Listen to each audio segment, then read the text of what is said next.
Sveiki, gerbiama lektore. Papasakokite apie save, kokį dalyką dėstote, kokia jūsų specializacija šioje srityje ir asmeniniai interesai. Sveiki visi, ačiū labai, kad žiūrite ir domitės holistinę mediciną ir mūsų institutu.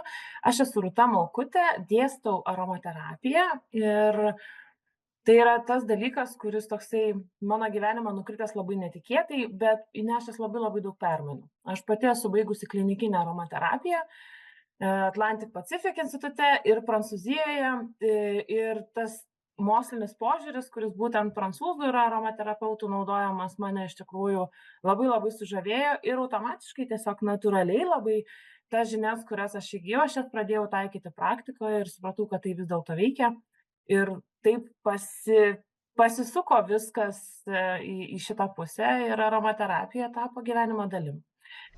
Nuolat domiuosi, iš tiesų kvapai yra ištisai mano gyvenime, tai yra toksai nuolatinis procesas.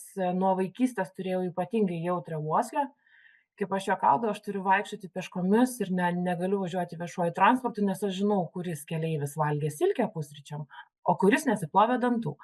Tai ta aštri uoslė tiesiog dabar gyvenime jinai man padeda kitose srityse ir būtent aromaterapijoj bei kvapuose ir parfumerijoj botaninėj natūralioje. Ir tiesiog va taip kvapų apsupta ir keliauju per gyvenimą. Ar būtent tai jūs ir paskatino pradėti domėtis šiuo dalyku plačiau ir kodėl pasirinkote į sveikatą žvelgti iš holistinės perspektyvos? Oi, ne visai taip. Iš tiesų, aš iš tiesų buvau toksai labai klasikinis vaikas ir toks labai hipsteriškas vaikas savo jaunystėj ir paauglystėj ir tikrai aš neplanavau pakrypti į mediciną, nors buvo tokių minčių, kad aš noriu studijuoti mediciną. Tačiau mano tėvai, ypatingai tėtis, sakė, ne, medikai, jeigu tu įstosi į KMU, tuo metu buvo Kauno medicinos universitetas, sakė, tu pražūsi vaikeli, ten tau ne vieta. Ir aš šitoj vietoj turbūt, kad esu dėkinga jam, kad jisai man neleido įstoti į mediciną ir tapti ta tokia klasikinė gydytoja, nors aš pilnai tikiu, kad aš būčiau nuostabi gydytoja, nes tiesiog, kai myli žmogų, yra medikų tikrai labai nuostabių.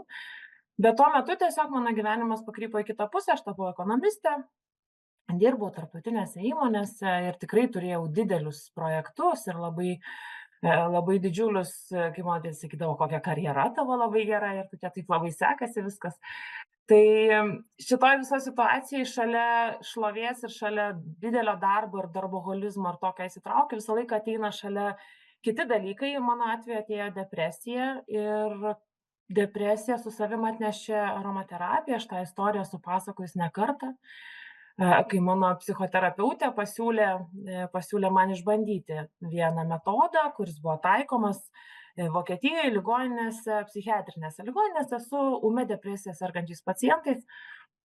Ir aš sakiau, nu taip, aš suprantu, ačiū, kad jūs man davė tą tyrimą, aš jį išsamei perskaičiau, čia rašo, kad 90% depresijos epizodai sumažėja, tai va aš būsiu tas 10%. Manęs kvapai tikrai neveiks, nes, neveiks, taip negali būti, čia kažkokie burtai. Ir nepaisant to, aš vis tiek išbandžiau, pabandžiau būtent tą metodą, tai yra su bergamočių eteriniu alieju, tos sesijos nuolatinės, kurios iš tikrųjų davė poveikį, kad mano depresijos epizodai pasidarė švelnesni, ilgainiui visai nublanko. Ir man tikrai galiu pasakyti, kad padėjo aromaterapija kartu prie psichoterapijos, kartu su bendromis jėgomis. Aromaterapija padėjo išsikapstyti iš viso šito dalyko. Nu ir labai natūraliai aš pradėjau domėtis, aha, tai kodėl čia tie mano smegenys taip suveikė ir kas čia atsitiko. Ir bandymas po bandymo nuo tų burtų, kurie iš tiesų iš pat pradžio atrodė kaip burtai, pamažu perėjau vis dėlto prie mokslinio požiūrio ir prie to mokslinio suvokimo, kaip kvapai veikia mūsų smegenis ir kaip mes gyvename su tais kvapais. Ir iš tiesų kvapas yra toks unikalus dalykas, mes negalime nekvėpuoti, mes negalime neįkvėpti. Be vandens mes galime išgyventi 2-3 paras, be maisto mes galime išgyventi mėnesį ir daugiau, be oro mes galime išgyventi 2 minutės maksimum. Tai jeigu mes neįkvepiame, mes tiesiog mirštame. Su kiekvienu įkvėpimu mes gauname kvapą ir gauname molekulės, kurios skraido ore, mes jų plika akimi nematome, bet jos skraido ore. Ir tos aromatinės molekulės veikia visą mūsų kūną absoliučiai. Veikia jos per labai tokį įdomų organą, tai yra mūsų, čia jau lendu į neurologiją šiek tiek, bet veikia per mūsų tam tikrą organą smegenyse, kuris analizuoja tuos kvapus ir tuomet jau duoda impulsus mūsų smegenims. Ir tai yra be galo įdomu, kaip skirtingi kvapai gali pakeisti jūsų kūną, nes vienas kvapas gali pakelti nuotaiką, kitas kvapas gali sukelti mieguistumą, trečias kvapas gali pagerinti virškinimą. Ir aš galėčiau tęsti, tęsti ir tęsti ir tęsti, nes skirtingos aromatinės molekulės veikia skirtingai mūsų smegenys. Ir šitoje vietoje būtent tas noras sužinoti, o kaipgi ten yra, o kaipgi čia, kodėl tie kvapai taip veikia vienaip ar kitaip. Ir tuomet, aišku, empiriškai bandant ir tuomet skaitant mokslinius tyrimus ir kas, kaip, kur ir įvairiausi dalykai. Aš pati aromaterapijoje esu jau dabar bijau sumeluoti, bet turbūt, kad 18 metų. Tai jau gerokas toks šmotas mano gyvenimo. Ir iš tiesų laikui bėgant tik labiau ir labiau įsitikinau, kad kvapas ir kvapai, kurie mus supa, jie labai smarkiai įtakoja mūsų gyvenimą. Tai toks vat ir pasirinkimas mano buvo, kad aš nelabai turėjau kur dėtis. Tiesiog pradėjau gilintis, kapstytis, domėtis, mokytis. Ir paskui atsirado natūralus poreikis tom žiniom dalintis. Tai po truputį ir pradėjau dalintis ir iš studentų kiekio, ir iš žmonių, kurie yra aplink mane. Aš suprantu, kad tai yra be galo aktualus dalykas suprasti, suvokti, kaip tai mus veikia ir kaip tai veikia patį kūną ir kodėl tai yra holistiška, nes tai veikia visą kūną. Mes negalime paveikti tik tai vienos tam tikros dalies. Tarkim, ten veikiam, pavyzdžiui, regėjimo, neveikiam kvėpavimo funkcijos, ar ne? Arba, tarkim, veikiam kraujotaką, bet neveikiam širdies veiklos. Negalim viso to atskirti. Ir tai yra toksai dalykas, kuris apima labai daug. Nuo senovės žinių, nuo istorijos, nuo botaninių žinių, nuo chemijos žinių, kurių visi labai kažkodėl bijo, aš nežinau kodėl, bet man tai yra be galo įdomu, kaip tos molekulės jungiasi ir kaip jos veikia mūsų smegenis, iki anatominio žinių, iki pritaikymo, iki skirtingų panaudojimo būdų ir iki tokios pačios praktikos. Kaip mes naudojam, kas yra ta aromaterapija, kaip panaudoti praktiškai, kaip panaudoti kiekvieną dieną, kaip galima naudoti ten, tarkim, neinant pas aromaterapeutą, kad tau sudarytų, tarkim, tavo receptūrą, kaip panaudoti kiekvieną dieną savo gyvenime ir tokiu būdu pagerinti to gyvenimo kokybę, kad tiesiog ta kokybė būtų geresnė. Kaip jau minėjote, į aromaterapiją eina labai daug skirtingų sričių ir tam reikalingas pakankamai didelis žinių bagažas. Tad gal galite įvardinti keletą pagrindinių temų ir klausimų, kuriuos nagrinėsite su studentais paskaitų metu? Tai paskaitų metu mes nagrinėjame labai labai daug. Tikrai aš neužkraunu nuo pat pirmos dienos labai dideliu krūviu informacijos, bet paprastai mano paskaitos informacijos yra labai daug. Ir mes pradedame mokytis nuo to apskritai, kaip yra kvapas suvokiamas, kaip aromaterapija vystėsi, koks jos vaidmuo buvo skirtingais laikmečiais, pradedant nuo, tarkim, Egipto laikotarpio, ar ne, kaip ten buvo naudojama, kaip viduramžiais buvo naudojama, už ką tas raganas degino. Ir iki tokių ten niuansų, kaip tarkim, Kinijos, kinų ir rytų medicinos visojo aromaterapijos vaidmuo, jų aspektuose kokie yra. Taip pat mes mokome šiek tiek anatomijos, šiek tiek apie smegenis, kaip veikia uoslė, kaip veikia kvapas, kaip jisai transliuoja, kaip tie kvapai ir aromatinės molekulės virsta tais signalais ir impulsais ir kodėl tai veikia ar neveikia. Žinoma, šiek tiek mokomės ir aromatinės chemijos ir skirtingų medžiagų, nes tam, kad suprasti, kaip veikia eteriniai aliejai, mes turim pirmiausiai suprasti, iš ko jie susideda. Ir paskui judam toliau iki eterinių aliejų, kokie jų yra veiksmingumas, ką jie daro, kaip jie veikia. Daugybę jų apžvelgiam. Iš tiesų, šitame kurse aš bandžiau suskaičiuoti, bet tiesą sakant, pasiklydau. 120 suskaičiavau, bet mes apžvelgėme per visą kursą tikrai daugiau negu 120 eterinių aliejų, šalia kurių greta eina receptai, kurie yra patikrinti tiek mano pačios, tiek didžioji dalis jų yra prancūzų farmakologų sudaryti. Ir tai yra receptūros, kurios yra tiesiog naudojamos medicinoje ir derinant kartu alopatinę mediciną su aromaterapija. Ir ypatingai yra kai kurios sritys, kur labai stipriai aromaterapija padeda. Tai šitoj vietoj mes tiesiog remiamės praktiniais receptais ir juos visus studentai gauna ir tai yra labai didžiulis pliusas ir aš ką girdžiu iš atsiliepimų iš buvusių metų, jie sako, kad nu vat labai gerai, kad ne tik tai informacija, bet ir kaip tas praktinis panaudojimas. Ir žinoma, praktinis panaudojimas, kaip tuos eterinius aliejus naudoti, kaip nenaudoti, kaip galima sau pakenkti. Eterinis aliejus, kad ir koks atrodytų nuostabus dalykas, nuostabiai kvepiantis, jisai gali mums pakenkti. Kaip naudoti, ką daryti, ar tikrai yra tik tai garinimas vienintelis būdas ir tik tai vieninteliu būdu mes galime naudoti eterinius aliejus. Kaip naudoti vaikam, kaip naudoti besilaukiant. Ir turim keletą tokių temų, kur aš kiekvienais metais stengiuosi įtraukti kažką naujo, tai šiemet atsirado aromaterapija psichiniai sveikatai, toksai atskira dalis, tiesiog kaip veikia mūsų psichinę sveikatą aromaterapija ir kaip mes galim padėti skirtingais eteriniais aliejais prie skirtingų būsenų. Taip pat apžvelgiam tokią temą kaip hormoninė sistema, labiau orientuojamės į moterų hormoninę sistemą, nes kaip taisyklė mano grupėj mokosi daugiausiai moterų ir būtent iš tų klausimų, kuriuos aš sulaukdavau po paskaitų, nes aš leidžiu studentams ir kviečiu juos užduoti klausimus, prašyti receptų, kurie aktualūs būtent jiems ir tos receptus įvardinti garsiai, kad galėtų ir kiti studentai pasisemti ir galbūt pritaikyti tos pačius receptus. Ir iš patirties tiesiog atėjo, kad ypatingai perimenopauze, menopauze yra aktualūs klausimai ir hormonų pats visas suderinamumas švelniai, be išsikišimo, be cheminių vaistų, tikrai įmanoma pareguliuoti, padėti savo organizmui susireguliuoti hormonus kvapų pagalba. Tai taip pat šita tema yra atsiradusi tokia naujesnė ir aš neatmetu, kad su metais ir su klausimais tos temos gali kisti ir jos gali pildytis ir mes sunkiai telpam kiekvieną kartą į tas paskirtas valandas, visą laiką išlipam šiek tiek iš laiko, bet nesiskundžia labai studentai, tai aš kažkaip dėl to nepergyvenu, bet nu va taip ir mokomės tokius dalykus. Kodėl šis dalykas yra svarbus ir naudingas žmonėms šiuolaikiniame pasaulyje, turiu omenyje tokiam intensyviame, bėgančiame, skubiame, galbūt ir jaunesniems žmonėms.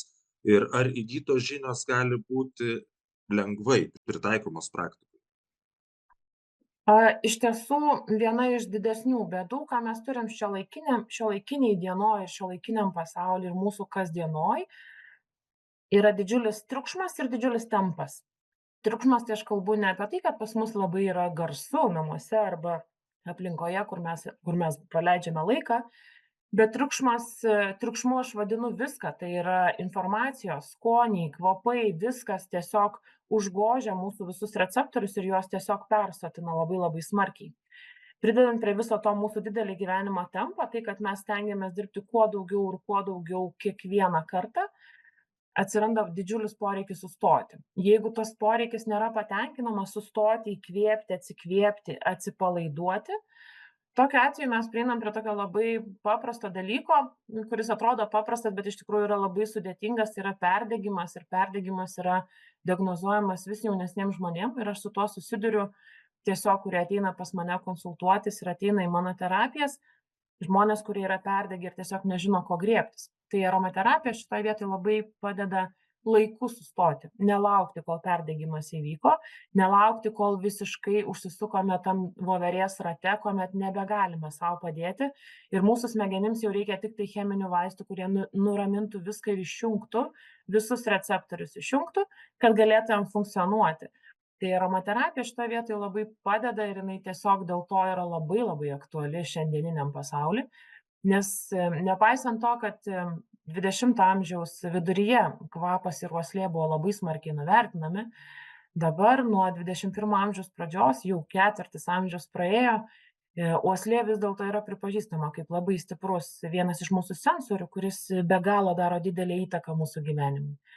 Ir tai yra aktualu tiek jaunam, tiek vyresniam, tiek subrendusiams, ypatingai aktualu senoliams, kuriuos mes namuose kartais prižiūrime ar ne, skirtingose situacijose kartais turime.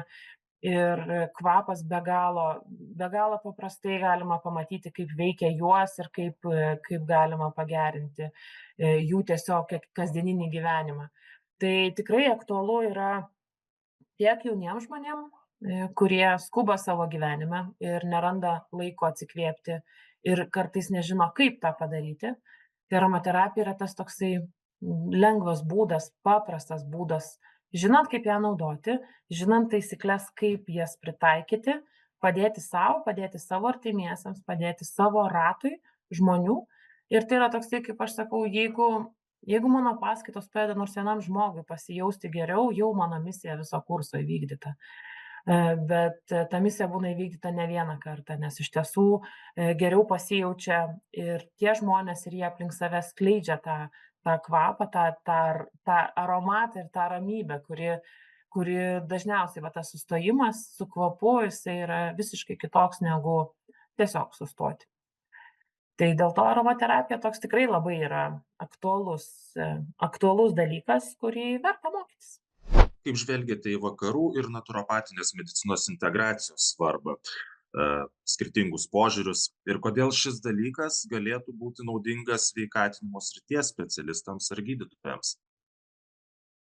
Iš tiesų, vakarų medicina arba dar vadinama ta alopatinė medicina, jinai negyventų pati taip iš savęs. Ta prasme, jeigu žiūrėti į medicinos visą vystymąsi, tai medicina pradėjo vystytis tūkstančiai metų iki šios dienos.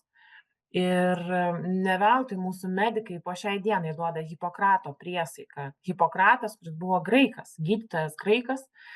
Ir aromaterapija taip pat yra būtent iš tų pačių šaknų. Tai nėra nieko skirtingo, tai nėra visiškai atskirto. Tiesiog tam tikrų civilizacijos vystymosi etapų pasiklydo ir atsiskyrė alopatinė medicina nuo visų kitų terapijų. Ir šitoje vietoje iš tiesų ir gaila, ir labai liūdna suprasti, kad atsirado praraja, kurios neturėtų būti. Nes iš tiesų medicina yra apskritai labai visa apimantis dalykas ir negali gydyti žmogaus, kuris vienos kūno dalies, jeigu tu nežiūrėsi jį kaip į visą į bendrą organizmą. Nu, toks labai elementarus pavyzdys. Jeigu jūs smarkiai susižeidėte, tai jūsų audinys nepradės gyti, jeigu jūs, tarkim, gulėsite ant patalo ir nejudėsite ir jūsų motorika neveiks. Jeigu jūsų kraujotaka pradės lėtėti dėl to, kad jūs nejudate, jūsų audiniai neatsistatys, jūsų žaizda neužgis. Ir šitas dalykas, aš galėčiau begalę duoti pavyzdžių, dėl to vakarų medicinos arba alopatinės medicinos specialistams yra be galo naudinga turėti žinias, ne tik tai farmacinės, tikslės, kur pjauti, kokią tabletę išgerti, kaip prižiūrėti žaizdą ar dar kažką, tarkim, kaip tvarstyti, bet kartu turėti ir platesnį spektrą, platesnį požiūrį. Vienas iš tokių pavyzdžių po antro pasaulinio karo, iš tikrųjų antro pasaulinio karo metu, bet ir po antro pasaulinio karo, Prancūzijos ligoninėse tam, kad dezinfekuoti orą, buvo smilkomi čiobreliai, rozmarinai ir raudonėliai. Trys medžiagos, trys žolės, kurios turi labai daug eterinių aliejų ir visos jos pasižymi antibakteriniu poveikiu.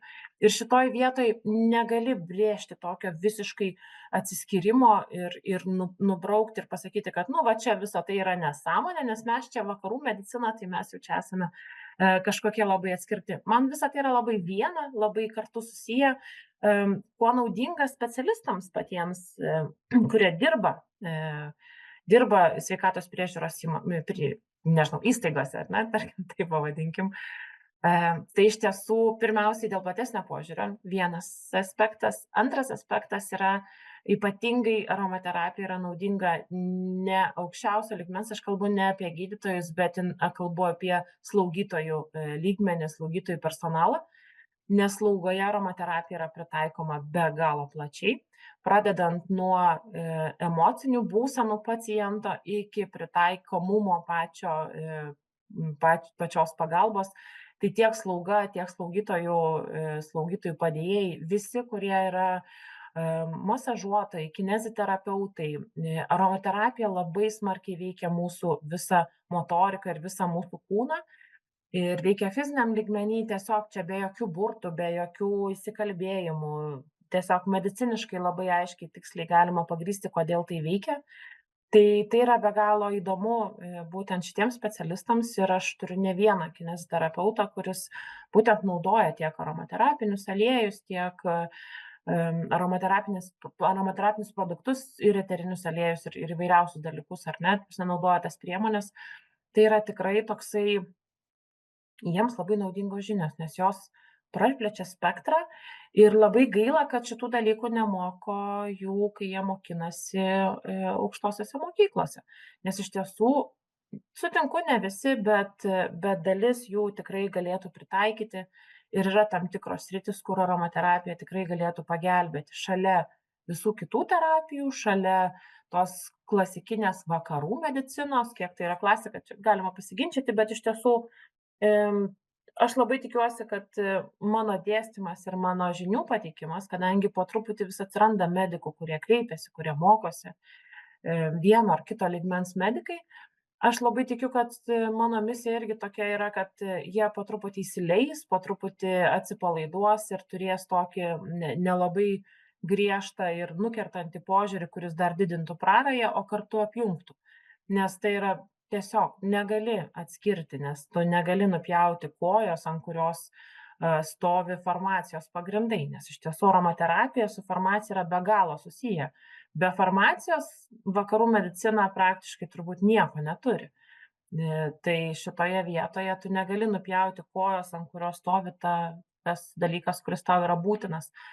Tai dėl to aš manau, kad tikrai labai tinkamas dalykas mokytis medikams, bendrai taip pavadinsiu juos medikus, nesvarbu, kurios srities medikai jie būtų. Ačiū už išsamų atsakymą. Gal galite pasidalinti sėkmės pavyzdžiais, kaip, pavyzdžiui, šio dalyko žinios padėjo ar padeda spręsti tam tikras sveikatos problemas žmonėms, kurie studijavo galbūt pas jus ar jūsų veiklos metu? Oi, tai iš tiesų aš nuolat gaunu atsiliepimus ir kadangi bendraujam su mūsų instituto studentais, taip yra, kad jie nepabėga po 1 metų, dažniausiai jie mokosi ne 1 metus ir aš jų susitinku ir komunikuoju po to ne vieną kartą po paskaitų ciklo išdėstyto. Ir tuos atsiliepimus gaunu nuolatos. Vienas iš paskutinių tokių yra viena studentė, kuri mokinasi, mokosi pas mane, šių metų studentė. Ji taip pat yra priežiūros specialistė, kuri neįvardinsiu tiksliai, kad neidentifikuot žmogaus, nes vis tiek tai turėtų būti anoniminis atsiliepimas, kad nesuspausti, bet ji tiesiog padeda pacientams, kurie turi negalią arba turi problemas. Ir žiemos metu, kaip tik buvo po mūsų, mes turim vieną paskaitą, kur yra apie peršalimo ligas. Ir jinai pastebėjo, kad jos pacientas be galo smarkiai turi slogą ir nepadeda jokie vaistai ir jisai tiesiog pasiskundė jai. Ir jinai padarė tiesiog pagal elementarų receptą, padarė vadinamą uostuką, kuris yra toks labai paprastai naudojamas. Ir jos pacientui sloga palengvėjo, jinai praėjo. Taip, aš nesakau, kad tai veikia kaip burtų lazdele pamojus. Iš tiesų, aromaterapija jinai veikia kartu su kitom priemonėm, bet jį be galo palengvina. Taip pat turiu begalę atsiliepimų iš kitų metų, kaip tarkim žmonės, kur turėjo egzemos, kamuojančią egzemą ir pritaikė aromaterapinius produktus ir jos tiesiog palengvino tą kasdienybę, tą tokį kasdieninį gyvenimą.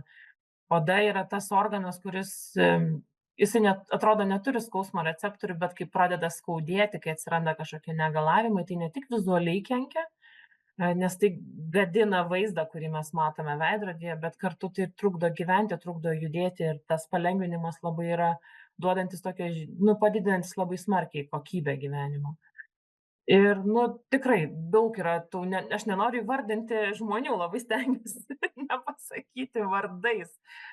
Vienas iš mano tokių dažnų atvejų, kur net neįvardinant vardo, ką galiu paminėti, nes turiu ne vieną atvejį, tai yra, kuomet prieš egzaminų sesijas, artėja egzaminai, bakalauro gynimai, magistro gynimai, ir yra didžiulis stresas, didžiulis nerimas ir jisai trukdo funkcionuoti, trukdo tinkamai pailsėti, automatiškai įtakoja kitus rezultatus. Ir tuomet kreipiasi arba dažnu atveju tėvai kreipiasi, bet būna taip, kad 12 klasėj kreipiasi tėvai su 12-oku, o paskui jau, kai ateina egzaminų sesijos, tas mokinys pats ateina ir sako, man reikia. Tai iš tiesų yra aromaterapinės priemonės, tam tikri būdai, kaip palengvinti, sumažinti nerimą, sumažinti stresą. Taip pat kaip susikaupti, turėti tam tikrą kvapą, kuris pagerina smegenų funkciją, kad lengviau mokytis, lengviau įsiminti, tam, kad jūsų kompiuteris smegenyse tiesiog priimtų daugiau informacijos, kvapas tą irgi geba atrakinti. Ir tokių atvejų tikrai turiu nemažai ir vat artėja pavasaris, aš tikrai esu tikra, kad vėl grįš arba rekomendacijų pobūdžiu, arba tiesiog patys tie mano klientai pareis tiesiog su nerimo mažinimo poreikiu. Tai čia tokie labai praktiniai pavyzdžiai. Mano pačios praktikoje aš ant savo kūno išbandžius esu begalę aromaterapinių priemonių nuo vat jau minėto bergamočio eterinio aliejaus nuotaikai pagerinti iki aliejaus randams gydyti, kadangi turėjau ir vis dar turiu aš tos randus, bet jie tiesiog vis po truputį mažėja ir aš turėjus esu didelį įvykį gyvenime, po kurio liko randai ant pusės mano kūno, nuo juosmens iki viršugalvio.